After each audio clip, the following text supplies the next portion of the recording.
No fue un planteo, más allá de que yo la fui haciendo en el camino, no fue un planteo temático que yo me planteara esa pregunta con respecto a las nacionalidades. En el fondo es un trasunta algo muy sincero con respecto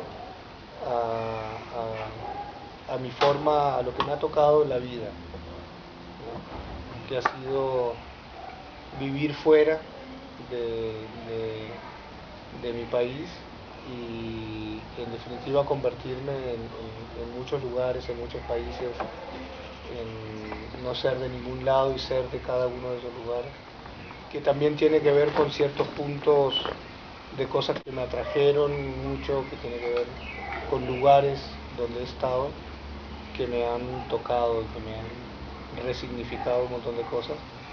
Y, y la pregunta de la territorialidad es un eje transversal, es un eje dentro de los personajes que quedan, que los hace a sí mismos, y efectivamente hay algo que me trato de responder ahí, que tiene que ver en esa pregunta de dónde sos y si vale la pena de ser de algún lado. Y en la manera de irse, tanto Amanda como él, tanto el poeta, que es un poeta nacional, este, a encontrarse en otro lugar, tiene que ver con ese cuestionamiento a la identidad.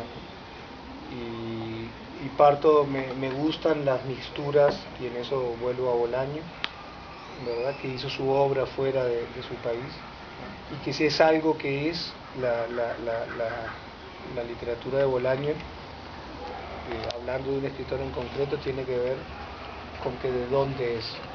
No puedo circunscribirme a solo un lugar, sino que me necesito esa cosa del exilio y del autoexilio para, para que esos personajes caminen de una manera en sus preguntas y en sus respuestas mejor. Claro, claro. Es uno de los principios del psicoanálisis de Freud, ¿no? Y de hecho esa frase creo que es de Freud, ¿no? O sea, yo la tomé de... Si hay algo que es el ser humano son las cosas que vinieron de su vida, que tiene que ver con una especie de, con una palabra más que es hermosísima, que es reminiscencia, y es lo que le dice el papá. O sea, es lo que, por qué él está acá, por qué él está allá. Esos son esos retazos del pasado, esas fotos que él quema con él en esa cena, digamos, de la novela. Y entonces toda la estructura de Capote tiene que ver en una especie, digamos, de cuadrangulación, que son sus dos padres, que a la vez la que debía estar en Costa Rica, que es la mamá, está en Valparaíso, y el papá, que era el de Valparaíso, está en Punta Arenas. Él está en Costa Rica, esa mujer extraña que amó alguna vez está en Lisboa, y todos están enfermos de reminiscencia. Y sí, mi vida es una reminiscencia con respecto a contestarme las preguntas de lo que me pasó de repente en los primeros 12 años de mi vida. Breves en el tiempo no es un texto me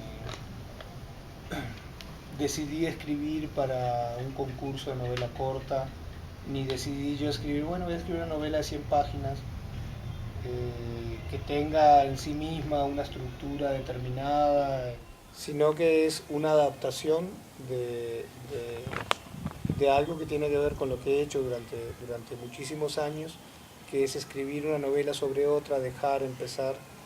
Este, este no es es un texto, es una mezcla, una mixtura, y es como apócrifo en el sentido de que no fue escrito para este texto de una novela de 100 páginas, sino que es una adaptación de una cosa más grande, donde hay personajes de otros textos y otras novelas.